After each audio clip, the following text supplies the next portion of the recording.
하나님의 말씀은 누가복음 6장 12절부터 16절까지 합독하시겠습니다. 누가복음 6장 12절부터 16절까지 합독하십니다. 시작.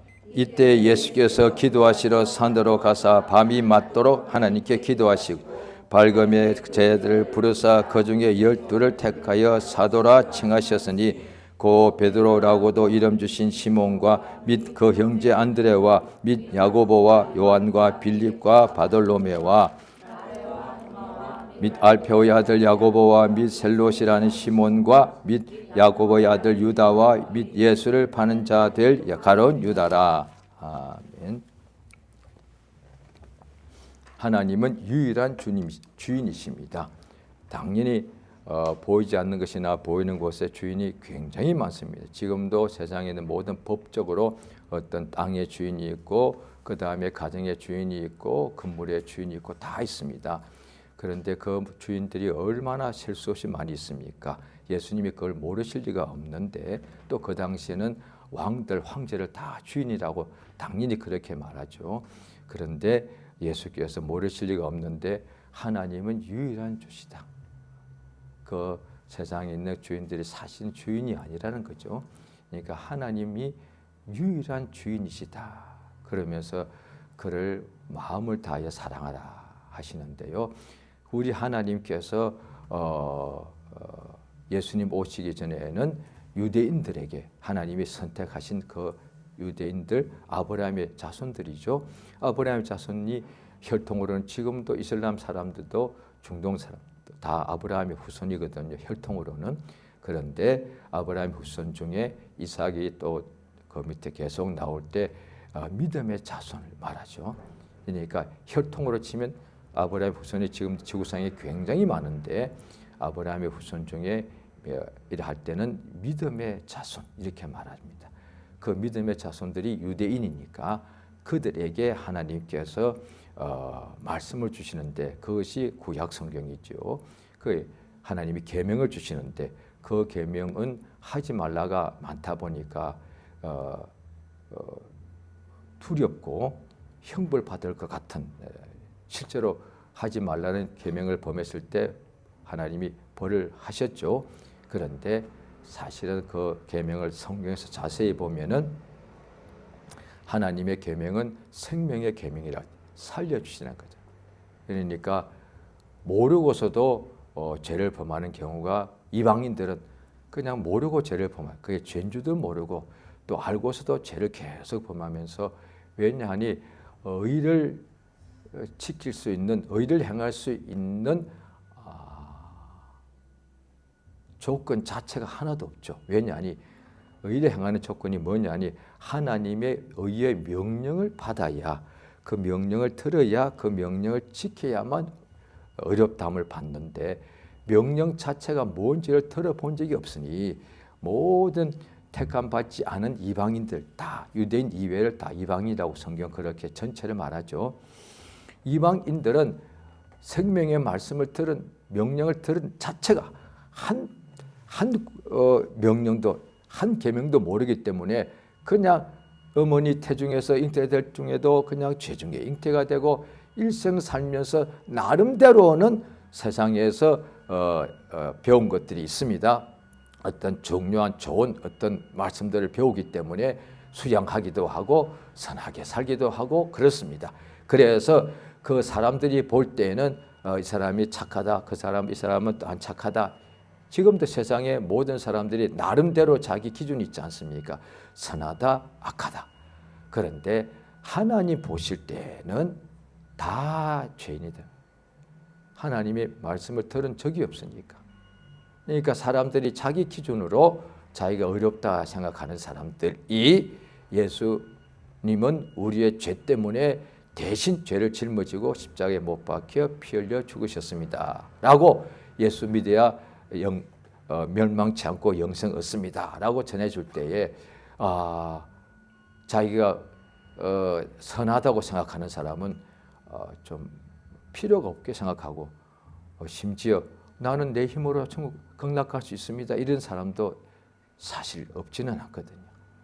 내가 뭘 나쁜 일 했다고 그래. 내가 평생에 나는 법 없이도 살 사람인데 그렇게 내가 평생에 내가 착하게 살았는데 나는 당연히 천당 가지. 그러면서 옆 사람도 이런 사람이 천당 못 가면 누가 천당 가냐고.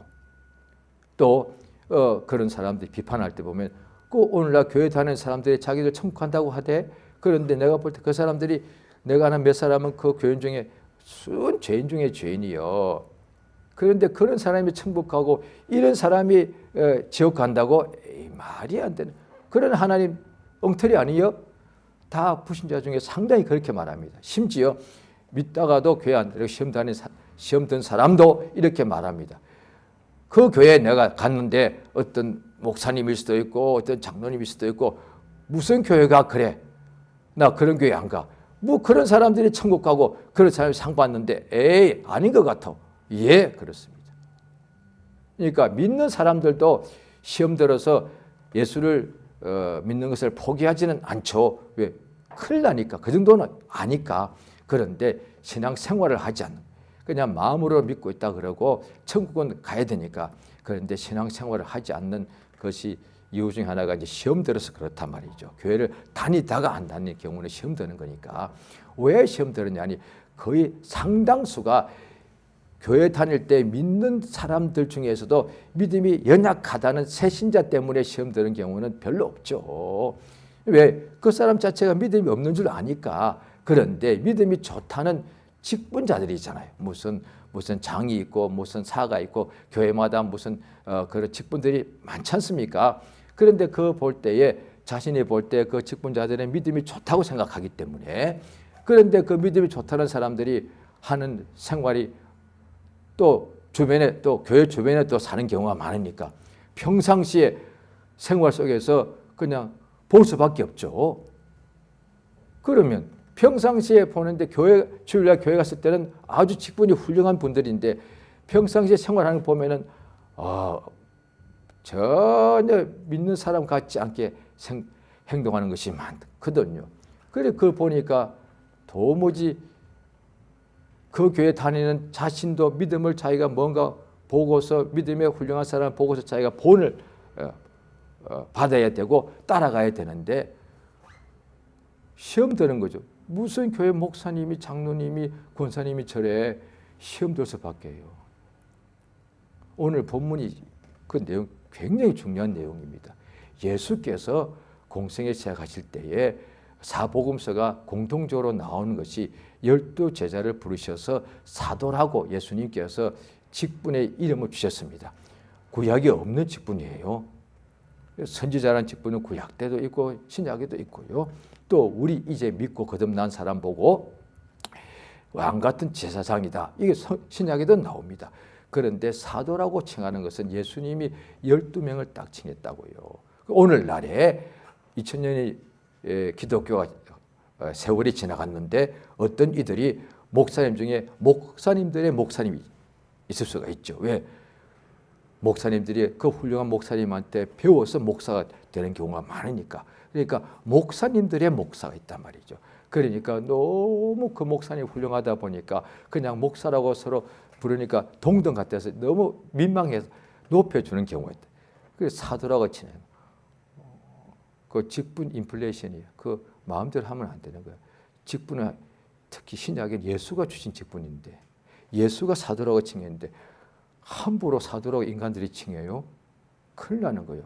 그런 예가 또 순교도 나옵니다. 그러니까 정말로 복음 전하다가 죽으면 이 사람 순교 맞단 말이에요.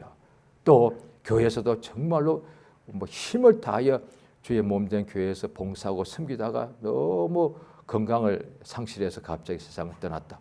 그러면 누가 봐도 이건 순교가 맞는 거예요.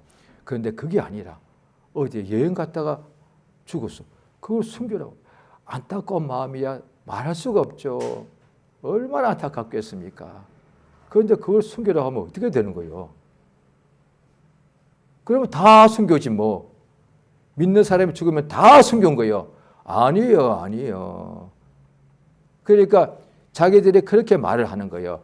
그러면 오히려 성경을 알면은 성경을 모르니 그렇게 알면은 오히려 성경을 가르치는 분들이 그렇게 말하면 안 돼. 그러니까 성경에 순교란 말 안 써도 충분히 성경에 좋은 단어가 있는데 왜 그렇게 하냐? 성경에 우리 하나님은 성도의 죽음을 귀하게 여기신다. 얼마나 좋은 구절이 있냐 이 말이에요.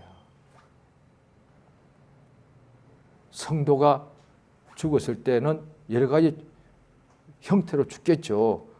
나이 들어서 죽든지 병으로 죽든지 여러 가지 죽겠지만 전쟁에 가서 죽을 수도 있고, 그런데 성도가 죽는 것은 하나님이 귀하게 보신다.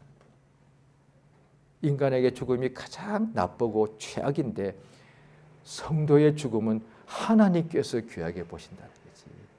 사람들은 아이고 불쌍해 안타까워 나 이제 못 살게 이러지만 아니요. 하나님은 그 사람이 성도일 때는 나이가 많든 적든 간에 부작은 상관없어. 부자가 성도로서 죽으면 귀하게 여기시는 거예요. 그 인간이 볼 때 부자가 죽었으니 뭐 귀하 아니요. 그런데 가난하다가 죽으면 불쌍해 죽겠는데 아니요. 그 사람의 눈에 보는 거예요. 하나님 보실 때 믿음으로 살다가 죽는 사람은 부자건 가난병이다 다 귀한 거예요. 얼마나 귀한 죽음입니까? 왜냐하니 성도가 아니라는 것은 믿음이 없다는 얘기인데 일생을 예수께서 피 흘려 죽으셔서 그 영혼 그 한 사람 한 사람을 다 위하여 예수가 대신 피 흘려 죽으셔서 목숨을 내어놓으심으로 그 사람에게 영생 주시려고 세상에 출생하게 해주셨는데, 그렇게 예수 믿으라고 기회를 많이 줬건만 끝까지 안 믿고 죽는 거 아니에요. 그 하나님 보시기에 쓸모없고 쓸모없는 죽음이요. 그래서 나중에 죽고 난 후에 영혼이 심판받아서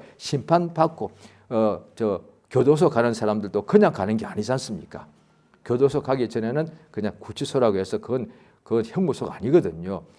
거기 있는 사람들은 심판받을 때까지 임시로 있는 것이고요. 그 다음에 재판이 심판인데 재판을 받고 난 후에 정식으로 형을 받으면 그 사람들은 교도소 간단 말이죠. 지옥이 뭐냐니 심판을 받고 난 후에 가는 곳이란 거죠.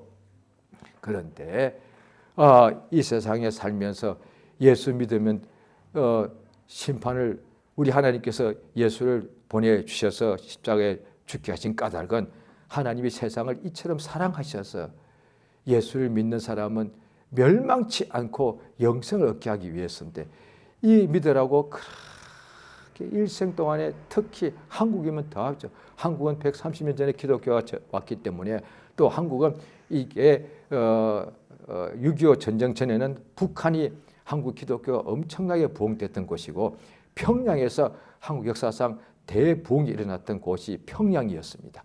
그래서 이름 자체가 평양 대부흥이에요. 한국 기독교 역사에 딱 그렇게 나와 있습니다. 북한이 얼마나 해방 전에는 엄청나게 부흥이 됐든지 거기서 셀 수 없이 그 사람들이 그 다음에 더 만주까지 가서 복음을 전하고 거기서 목사들이 엄청나게 쏟아져 나왔습니다. 그런데 이제 전쟁 나면서 북한에 이제 공산주의가 하니까 기독교인들을 막 핍박하고 죽이고 그랬죠. 그래서 또 그것을 피해서 남쪽으로 온 사람들이 이제 서울에서 북한의 기독교인들이 남쪽에 와서 그들이 한 곳에 모여서 예배를 드린 곳이 영락교회 아닙니까? 북한의 기독교인들이 남한으로 도피해가지고 모여서 교회를 세운 곳이 영락교회예요. 그 교회는 1950년대 후반부터 이미 교인이 10,000명이었습니다. 아마 그때는 기록이 없었지만 벌써 옛날 전 세계에서 아마 첫 번째 교회였을 거예요. 숫자로는 전 세계에서 아마 제일 주일 예배 때 숫자로 아마 1등이 있을 겁니다. 왜냐하니 신앙 때문에 온 사람들이 뭉쳐서 예배를 한 곳이었단 말이죠. 그러니까 예수 믿으면 영생을 얻는다고 이렇게 복음을 전해도 안 믿는 이유가 뭐냐 하니, 아니 저런 죄인들이 교회 가서 믿는 거, 나는 죄가 없기 때문에 나는 내 힘으로 천당 갈 수 있다고 그렇게 자기 확신하는 거죠. 어떻게 그렇게 확신한대? 누가 그렇게 말해줬대요? 성경 아니고요. 그냥 제대로 종교책 사실 읽지도 않았어. 그런 사람도 있겠지만 대부분은 아니야. 무슨 사서삼경 제대로 읽지도 않았다고요. 그럼 뭘 읽었단 말이에요? 불경도 안 읽어. 왜? 한자가 얼마나 어려운데 그게가. 제일 초보라는 것이 저도 옛날에 예수 믿기 직전에 불경 스님이 되려고 그랬거든요. 그래서 제가 집에서 그런 불경을 조금 이제 읽기 시작했는데 가장 쉬운, 가장 접근하기 쉽다는 무슨 그런 불경이 있습니다. 그음에도 양이 상당히 많고요. 집에서 이렇게 입으로 막 외우고 그러는 거거든요. 내용이 다 한자입니다. 그러니까 제대로 오늘 우리나라에 이제 불교인의 사람들 많은데 불경 한 권도 아마 제대로 못 읽을 걸. 외우긴 해도 뜻을 제대로 모를 걸. 그러면 자기가 뭘 믿고 천당 간다고 그렇게 확신하는 거예요. 자기 생각 아니에요. 제대로 불경 읽은 적도 없고 유교의 경경도 제대로 안 읽었어. 그 다음에 코란도 읽은 적이 없어. 뭐 도대체 종교란 것이 다 사후세계에 대해 말하는 것이고 그것에 대해 자과 극락 그 다음에 천당 것을 이야기해 주는 건데 그럼 거기서 말해 주는 것이 극락하고 천당 가는 뭔가 있을 거 아니에요. 그걸 제대로 읽지도 않았단 말이에요. 그럼 읽은 사람들이 해주는 몇 마디 이야기만 듣고 자기는 천당 간다고 확신하는 거예요. 그 순 엉터리요. 진짜 엉터리라니까. 그래서 우리가 제대로 오만 우리도 그렇게 했기 때문에 예수를 믿게 된 것이지. 만약에 제가 그때 이미 먼저 스님이 되었다. 그 다음에 불경을 많이 읽었다. 그 다음에 저희 형제가 와서 예수 믿으랬으면 아마 지금까지도 안 믿을 거예요. 나는 이미 경전을 많이 하니까. 그러면 웬만한 말로서도 기독교의 경전인 예수님 성경책 가지고 저를 설득해도 제가 아는 불경 가지고 제가 같이 싸웠을 거단 말이에요. 왜? 불경에도 좋은 말씀이 많을 테니까. 그래서 과거에 지금부터 한 60년 전에 한국에 유교인들이 굉장히 많았거든요. 그중에서 유교에 깊이 들어간 사람을 그런 어려운 책들을 많이 읽었다니까요. 공자, 왈, 명자와 이런 책. 굉장히 그분들을 전도하기 굉장히 힘들었어요. 왜냐하니 유교 경제도 좋은 말씀이 너무 많으니까. 예, 저도 그때 전도할 때 기억이 납니다.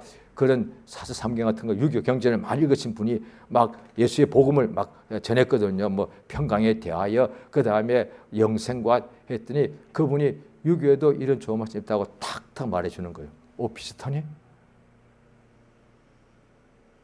그러니까 그 예수만 좋은 얘기한 거 아니에요. 성경에만 좋은 말씀 있는 거 아니에요. 공자님 책에도 좋은 말씀 많아. 이랬더라니. 실제로 그렇습니다. 실제로요. 그때 그러니까 한국에 한 60, 70년 전에 또 그보다 훨씬 전에 한국의 유교가 그렇게 완전 사람 머릿속에 완전히 쩔어 있는데 그들에게 기독교가 전래돼서 그들이 받아들였다는 것은 엄청난 역사예요. 엄청난 역사예요. 그럼 어떻게 그들을 예수 믿게 만들었는고 다른 방법보다는 예수의 복음을 자꾸 전했다. 그래서 마태복음, 쪽복음 그 하나만 있어가요. 쪽복음이라 그랬거든요. 마태복음을 계속 번역해서 계속 읽어보라고. 특히 그런 공부를 많이 하신 분들은 책 읽는 것을 좋아하시니까 마태복음 한번 읽어보십시오. 오늘날 우리도 마찬가지입니다. 한국 사람들은 공부를 많이 하지 않습니까? 이제 학교 때 공부를 하도 많이 해서 이제 책 읽는 것을 지겨워하겠지만 성경 좀 읽어보시면 됩니다. 마태복음, 마가복음, 누가복음, 요한복음, 신약성경 자주 매일같이 하루에 한 10분, 20분이나 읽어보시면 됩니다. 그러면 믿음이 성장 안 할 수가 없습니다. 로마 10장에 예수의 복음이 믿음의 말씀이라 되어 있기 때문에 예수의 복음에 기록되어 있는 말씀을 읽으면 믿음이 반드시 그 속에서 나오게 되어 있습니다. 한국 속담이 얼마나 좋은 게 많습니까? 밭에다가 콩을 심으면 콩이 나오고 밭을 심으면 밭이 나. 우리의 심령이 예수께서 마음을 밭이라고 하셨는데 비유하실 때 밭에다가 말씀을 씨라고 하십니다. 말씀을 심었더니 거기서 30배, 60배, 100배로 열매가 나오더라. 그러면 그 밭이 좋은 밭이다. 이렇게 말씀하지 않으셨습니까? 그러니까 우리가 다 심령이 마음이 밭인데 예수의 말씀을 받아들여야 됩니다. 그러면 이렇게 믿음이 나게 돼 있거든요. 말씀을 들어야 된단 말이죠. 그러니까 예수께서 공생의 초기에 사도를 12명을 부르셔가지고 사도라고 직분을 주시는데 그 사도란 뜻이 직분이 보내심을 받은 자란 뜻입니다. 예수께서도 스스로 오신 것이 아니라 이 땅에 아버지께서 나를 보내셨다고 분명히 요한복음에 수십 번 말씀하시고 또 예수께서도 또 제자들에게 말씀하실 때 하늘로 가셔서 아버지께 구하여서 성령을 보내겠다고 말씀하십니다. 그러니까 하나님 아버지 성부, 성자, 성령이신데 성부께서 성자를 세상에 보내시고 성부께서 성령을 세상에 있는 사람들에게 보내십니다. 예수께서 이 세상에 아버지의 보내심 받아서 오셔서 30세까지는 가만 계시다가 이제 아버지의 때가 되니까 30살 전부터 예수께서 무엇을 하셨는고 하니 아버지께서 예수를 사람들에게 보내신 그 뜻대로 예수가 이제 입을 열어서 아버지가 예수에게 보내셔서 이럴 말과 가르칠 말을 아버지께서 친히 내게 말할 것을 명령하셨다고 예수께서 말씀하셨거든요. 예수께서 30살 즈음에 이제 공생에 시작하시면서 사람들에게 천국 복음을 전하시기 시작하셨는데 그 자체가 아버지가 예수를 세상에 보내신 목적이다. 예, 사람들이 어떤 사람은 예수께 와서 예수를 예수께 배우려고 하나님의 일이 무엇입니까? 하니까 예수께서 하나님의 보내신 사람을 믿는 것이 하나님의 일이다 그랬습니다. 그러니까 예수께서 천국 복음을 전하실 때에 그것을 듣고 믿는 사람은 하나님의 구원이 임하더란 것이거든요. 그런데 그 천국 복음을 예수의 말씀을 듣고도 믿지 않는 사람들이 많더란 거예요. 그중에 바리새인 이런 사람들이죠. 그런데 예수께서 처음에 12명을 다 유대인이고 다 남성들인데 다 예수님하고 나이가 비슷하거나 다 젊은 사람들이겠죠. 그러면 예수님이 30살 처음에 공생에 시작하셨으니까 이 사람들 다 12명 사도들은 거기다가 20대쯤이라고 보통 이렇게 볼 수밖에 없죠. 그런데 그중에 결혼한 사람도 있었고요. 베드로의 장모라고 나오니까 베드로는 이미 결혼했다는 것을 알 수가 있죠. 그런데 예수께서 12명을 불러셔가지고 사도라고 칭하시고 그 다음에 그 12명의 이름이 나오는데 예수께서 오늘 우리가 누가복음 6장에는 보면은 본문의 12절에 보면은 이때 예수께서 기도하시러 산으로 가사 밤이 맞도록 이 옛날 말인데 맛 밑에 치어자입니다. 밤이 마치도록입니다. 밤새도록이 뜻입니다. 하나님께 기도하시고 그 다음에 아침이 되어서 밝아서 12명을 제자들을 불러주시니까 제자들이 많이 나왔는데 요한복음 6장에는 많은 제자들 중에서 그 중에서 12명을 택했다고 나와 있습니다. 그러니까 복음을 사복음서를 자세히 보면은 다른 데는 그냥 12명만 부르니까 나온 것처럼 나와 있지만 누가복음 보니까 많았다는 거예요. 많은 중에 12명을 예수님이 딱 찍어서 시몬, 그 다음에 안드레, 요한, 그 다음에 야고보 이렇게 예수님께서 이렇게 12명을 딱 선택했다고 되어 있습니다. 그래서 사도란 직분을 주시고 그래서 신약 성경이 기록되고 난 후에 나중에 예수 주 한 300년 지나서 정경을 만들 때는 그때 신약 성경에는 위경, 가짜가 굉장히 많았습니다. 구약은 외경입니다. 바깥 외자라서 구약은 가톨릭은 여기보다 또 6권이 더 있습니다. 그래서 그 성경학자들을 공부할 때 구약은 외경은 읽으면 여러 가지 참고가 됩니다. 그런데 신약은 위자입니다. 가짜 위자입니다. 신약은 위경이 많은데 도마 복음 쓰는 게 있습니다. 그 읽으면 안 됩니다. 큰일 납니다. 신약은 이게 정경에 있는 이외에는 다 위경이기 때문에 읽으면 망합니다. 신약은 위경이라서 그건 읽으면 안 됩니다. 읽지 말라는데 굳이 읽을 필요가 뭐가 있습니까? 신학 논문을 박사쯤이면 몰라. 그래도 그건 안 좋아. 왜? 말씀에 선악과 먹지 말랐으면 안 먹으면 될 거. 뭐하러 그걸 꼭 먹어가서. 그 읽지 말 할 때는 그것이 믿음에 해로우니까 읽지 말라는 건데 왜 그걸 꼭 읽으려고 하냐. 나는 읽을 수 있어. 어떻게 보면 그 자기 자신 만만한 거 아니에요. 나는 읽어도 돼? 아니요. 그것도 어떻게 보면 스스로 속는 거죠. 이 성경 읽어도 충분한데 사실 따지고 말하자면 신약 성경만 해도 사실 제대로 읽지 않잖아요. 신약 성경도 제대로 다 읽었으면서 뭐하러 위경까지 또 읽겠다고 그렇게 그건 어떤 호기심, 욕심이 될 수 있단 말이에요. 할 필요 없어요. 신약 성경만 다 읽어도요. 또 읽고 또 읽어서 완전히 통달해도 얼마나 은혜가 넘치는데. 그래서 한국의 그 유교에 찌른 사람들이 마태복음 한 것만 계속 읽다가도 예수 믿는데 복음서 한 것만 해도 역사가 엄청난데 하나님의 말씀은 살았고 운동력에서 좌우에 나선 어떤 것보다 더 예리하여 인간의 영, 혼, 골수, 관절을 찔러 쪼갠다고 되어 있는데 자 밤새도록 기도하셔서 예수님이 밤새 기도한 것이 신약에 몇 번 없습니다. 그중에 한 번이 이겁니다. 주님이 그럼 이 12명을 선택하신 기준이 있을 거 아니에요. 누가복음에는 없죠. 그럼 마가복음에 나와 있습니다. 마가복음 3장이죠.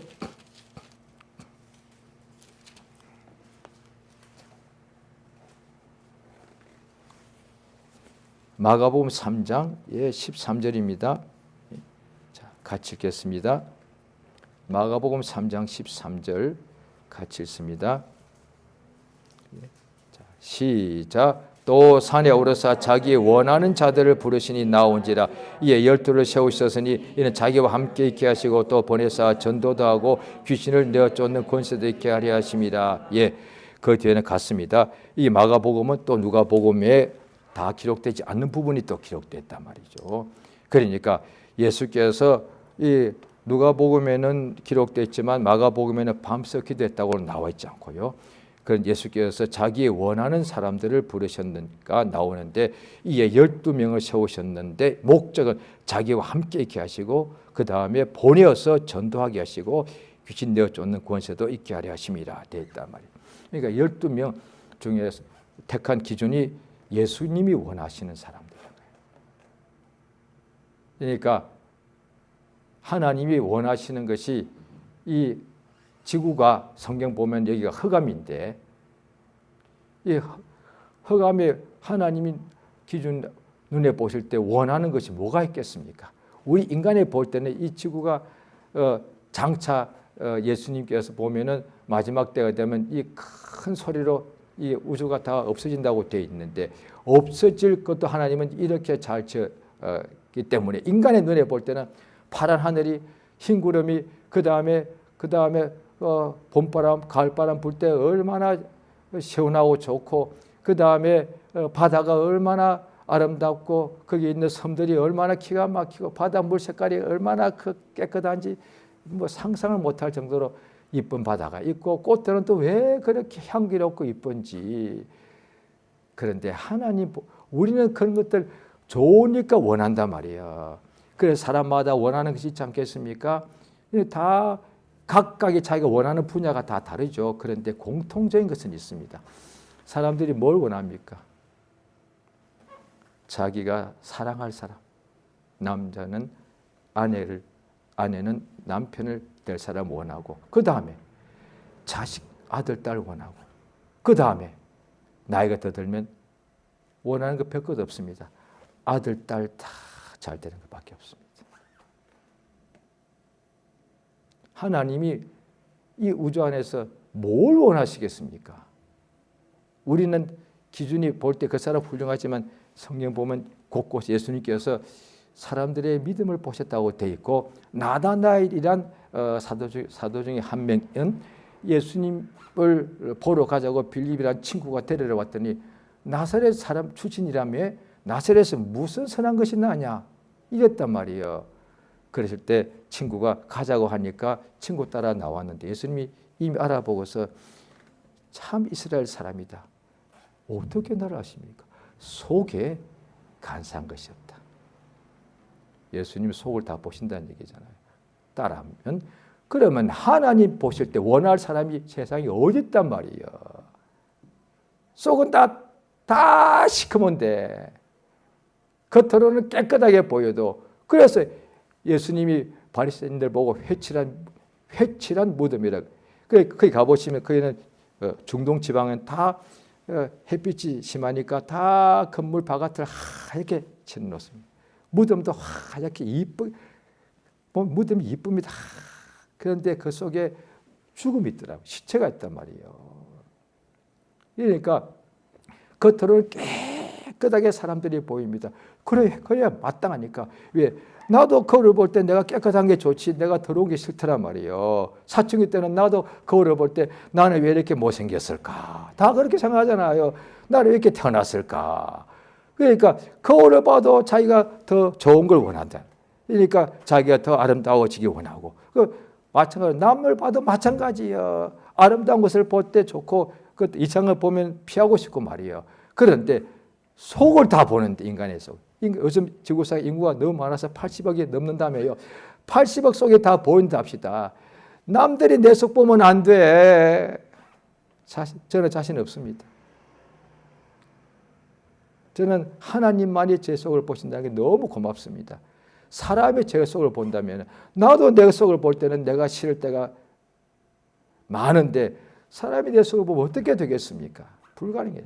그런데 하나님은 내 속을 다 보시는데 하나님 보시기에 원한다는 것은 기쁜다는 뜻이거든요. 하나님을 기뻐할 사람이 세상에 어디 있냔 말이에요. 그런데 12명이라고 분명히 되어 있으니까. 그런데 그 중에 하나는 세리고 하나는 무슨 선한 것이 나냐 그랬고 또 하나는 또 그냥 내 사람은 또 그냥 물고기 잡는 어부들이고 뭐 볼품도 없는 사람들은 아니에요. 그런데 우리 하나님이 예수님이 원하시는 사람이었단 말이에요. 당연히 그 속을 보신 거겠죠. 자, 그것이 어떤 사람인지 그 다음에 보면 나옵니다. 예수님이 나를 따라오라니까 그냥 따라갑니다. 지금까지 예수 믿고 난 후에 단 한 번에 예수를 그냥 따라간 적 있습니까? 두 번도 명령 안 했어. 따라가는 것 그런 명령은 없었지요. 그러면 그걸 조금 그보다 더 단계가 낮은 명령을 전해드리겠습니다. 기도를 했을 때 기도 한 방에 한 적 있습니까? 감사하라는 명령 한 번에 한 적 있습니까? 기뻐하라 명령 한 번에 기뻐한 적 있습니까? 용서하라는 명령 한 번에 용서한 적 있습니까? 아마 99%는 없을 거야. 그거보다 훨씬 힘든 게 나 따라오는 거라거든. 그런데 그게 얼마나 힘든 거 하면요. 자, 마태복음 12장을 보십니다. 예수가 따라오라는 명령에 12명이죠. 그 예수를 따라갔거든요. 자,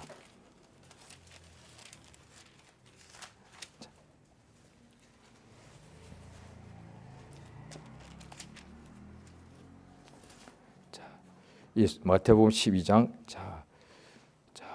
여기에 48절 같이 읽겠습니다. 시작.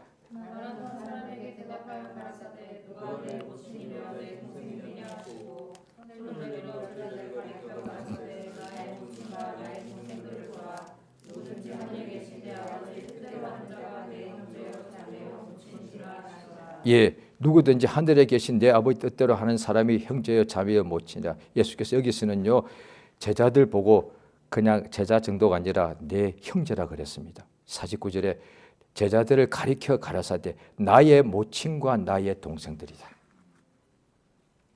이거는 실제로 예수님 하신 말씀. 예수님은 우리가 이제 영적으로 보면은 우리 형제니까 예수께서 내 아버지 너희 아버지라 그랬으니까 만약에 이것이 또 성경 자신에 나와 있는데 어떤 사람이 또 이걸 오해해서 그렇게 이야기를 들어봤습니다. 예수님을 아버지라고 하는 사람 봤어요. 그러면 예수의 아버지는 할아버지 아니에요. 촌수가. 제가 한 달이 건너 아는 어떤 주의 종인데요. 어느 날 세월 지나니까 예수님을 아버지라고 불러. 교인들이 예수님을 아버지라고 부른다는 거예요. 예수 아버지요. 예? 무슨 소리예요 그게? 그러니까 그러면 성경을 여러 구절을 끼워 맞췄다는 거예요. 성경에 나와 있는 대로 해야지. 그 말은 성경을 모른다는 얘기거든요. 예수님께서 내 아버지 너희 아버지라고 했다고요. 그러니까 기도할 때 하늘에 계신 우리 아버지라고 불렀지 할아버지가 아니다 말이에요. 자, 또 마태복음 19장을 보십니다.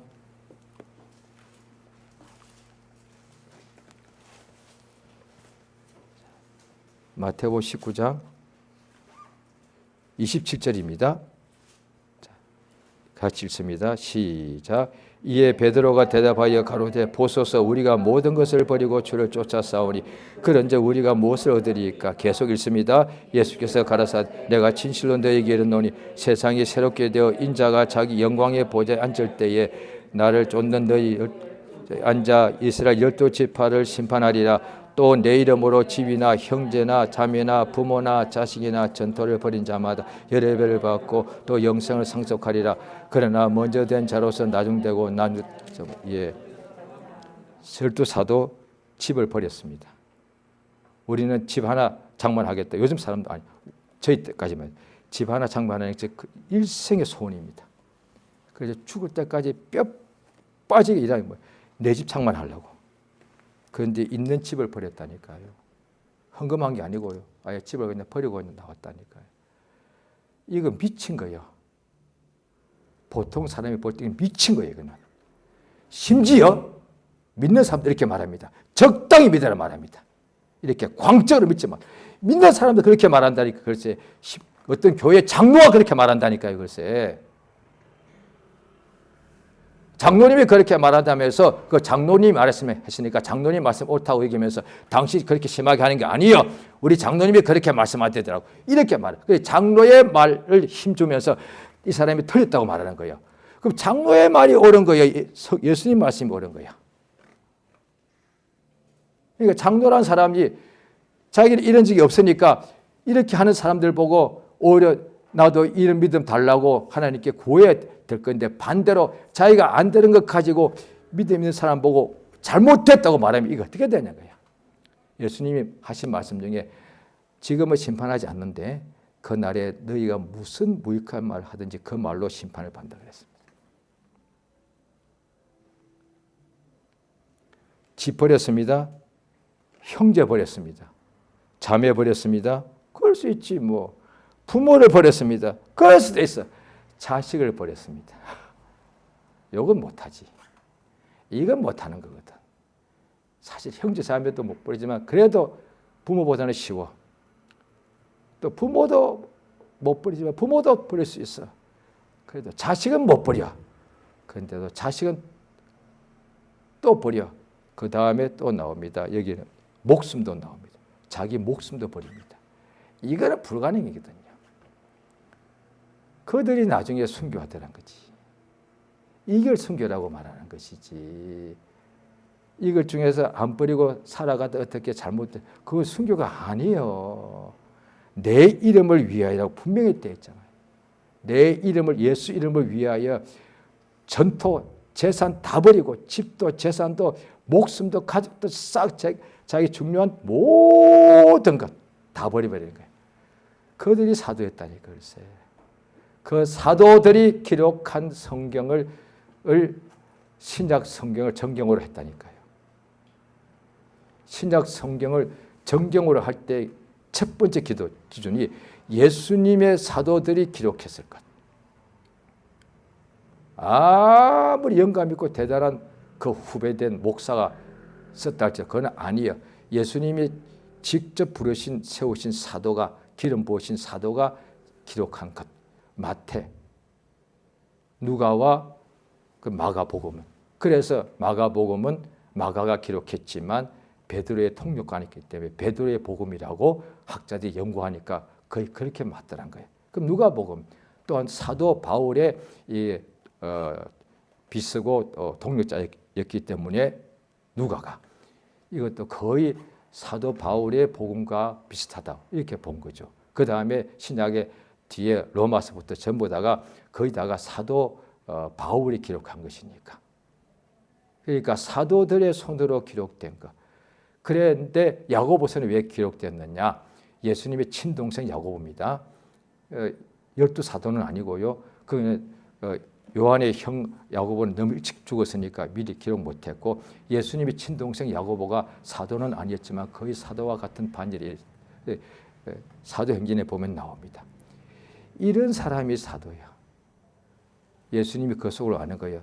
내가 이 12명을 부르면은 나를 따라올 텐데 나를 따라오려면 저거 싹 다 버려야 되는 거예요. 그래서 가룟 유다는 여러 가지 학자들이 나오지 않으니까 그냥 연구하는 거예요. 가룟 유다는 이렇게 버릴 것이 많지 않았던 모양이다. 버렸다면 왜 다시 돈을 훔쳐갔겠어? 그 버리고 온 사람인데. 그러면 왜 뻔히 알고 와서 유다를 집어넣어줬느냐? 성경에 예언되어 있으니까 너와 함께 밥그릇에 손 넣는 사람이 발 뒤꿈치를 던다고 기록되어 있으니까. 그러니까 예수님이 원하시는 사람, 우리 다 죄인들인데요. 그런데 예수님께서 명하시니까 그 명령을 믿어서 순종하기 위해서 다 버리더란 거예요. 그러면 원하시는 사람이 맞지. 우리가 사람 살 때도 우리가 부부는 남남으로 만나는데 어떤 사람 원하십니까? 똑같은 기준이잖아요. 결혼할 때 뭐라 합니까? 내 인생을 내가 당신 위해서 다 바치는 이게 결혼하는 이유잖아요. 가족은 원하지 않아도 같이 살아야 돼. 왜? 가족이니까. 그런데 결혼만큼은 참 기가 막힙니다. 안 만나도 남남이요. 결혼은 유일하게 내가 진짜 원하는 사람을 만나는 거예요. 가족은 아니요. 형, 동생 싫어도 그냥 살아야 돼. 왜? 엄마 아빠 밑에 한 가족이니까 또 내가 싫어서 싸우면 엄마 아빠가 형한테 잘해. 맨날 이러니까 형이 날마다 내 것을 뺏어가고 그러는데 나 싫어. 그러면 이놈아, 너 형한테 잘 착하게 해야지. 이렇게 말하니까 어쩔 수가 없어. 그럼 나중에 속으로 내가 빨리 커야지. 내가 빨리 이 집을 내가 탈출해버려야지. 왜? 형, 동생이 싫으니까. 그런데 가족은 싫어도 같이 살아야 돼. 부모도 내 마음에 안 들 때 많아. 그런데 살아야 돼. 왜? 내 부모니까. 심지어 자식도 속을 새기지만은 똑같이 또 내가 울고 기도하고 또 내 것을 다 주는 거예요. 왜? 내 자식이니까. 그런데 아내와 남편은 아니에요. 싫으면 그날로 딱 끝내버리는 거예요. 왜? 남이니까. 그런데 어떻게 남하고 같이 부부가 되고 일생을 같이 산단 말이에요. 내 마음에 쏙 드는 사람. 그래서 신구약 중에서 하나님 이름이 한 번도 안 나오는 유일한 성경이 있는데 구약에 나옵니다. 뭐죠? 아가스. 아가스가 뭐합니까? 내 마음에 쏙 드는 사람 얘기하는 거예요. 나의 어여쁜 자야. 그 성령의 감동을 한 거잖아요. 하나님 보실 때 인간들은 다 더럽게 짝이 없는데 하나님 보실 때 내가 사랑하는 사람이 있더란 거죠.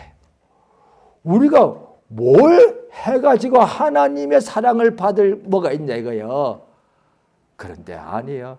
하나님은 자기 명령을 들을 때 믿더란 거예요. 그래서 성경에 아브라함이 믿음의 조상이다. 아브라함은 75세의 부자인데 이제 인생을 마감해야 될 나이야. 그런데 하나님의 천사를 보내서 가라!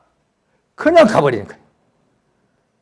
그 주변에 아브라함의 친구들 많았을 거 아니에요. 너 미쳤냐? 75세가 돼가지고 나이가 늙어서 노망 들었냐 하지 않았을까? 그런데 본토 친척 아비집을 버리고 한 번도 가보지 않았던 이방행에서 그냥 갑니다. 이거 믿음이 없는 사람이 볼 때는 미치고 미친 거예요. 이거는. 오늘의 선교도 똑같습니다. 기도할수록 주님이 막 어느 나라 가라거든. 좋은 나라 아니요. 가면 잘못하면 죽는 나라가 있어. 그냥 가야 돼. 이 미친 거예요. 그냥 죽으러 가는 거예요. 가서 죽습니다. 그봐! 내가 가지 말랬잖아. 예수가 죽으러 오셨는데. 그게 선교인데. 가서 죽는 게 그게 선교인데. 목양도 똑같습니다. 이를테면 내가 어느 날 이제 구역장이 되고 지구장이 되고 교구장이 요즘은 다 이름 바꿨대요. 목양이라고. 목양사가 됐는데 예수의 양들 한 5명을 내게 맡겨줬다면 어떻게 하는 거예요? 내가 설교 잘하면 좋죠. 또 내가 연락도 잘해야 돼. 생일도 다 챙겨줘야 돼. 그거 다 필요한 거예요. 그런데 양들을 위해 내가 죽을 마음으로 하면 그게 최고의 목양사야. 이리가 오면은 사꾼은 양을 버리고 도망을 치니까 좀 힘들면요 그만둬 버립니다. 저 이제 목양사 안 할래요. 왜? 힘드니까. 왜 힘들어? 쏙을 썩이니까. 당연히 쏙 썩이지 양이니까.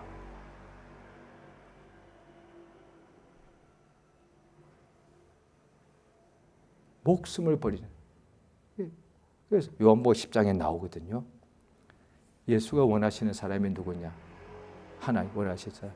믿는 사람이에요. 하나님이 다른 건 안 보시잖아요.